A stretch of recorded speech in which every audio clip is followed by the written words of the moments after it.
It was nighttime. The Outside. shopkeeper was just about to close his shop when a dog entered. The dog had a bag held in its mouth. It brought the bag over to the shopkeeper. The shopkeeper understood what the dog was trying to convey. He opened the bag and found inside a shopping list and some money. He took the money and placed the required items into the bag. The dog quickly picked up the bag and left. The shopkeeper was amazed by the dog's actions and decided to follow it to find out who its owner was. The dog reached a bus stop and waited for the bus to arrive.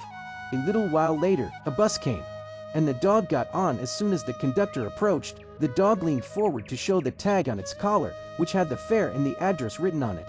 The conductor took the money and put the ticket back into the collar pocket. When the bus reached its destination, the dog went to the front door and wagged its tail to signal that it wanted to get off. As soon as the bus stopped, the dog got off.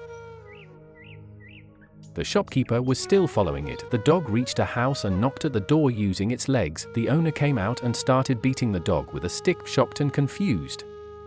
The shopkeeper asked, "Why are you hitting the dog?" The owner replied, "He disturbed my sleep. He could have taken the keys with him too." This is the truth of life. There is no end to what people expect from you. The moment you make a mistake, they start listing your flaws. All the good you did in the past is forgotten.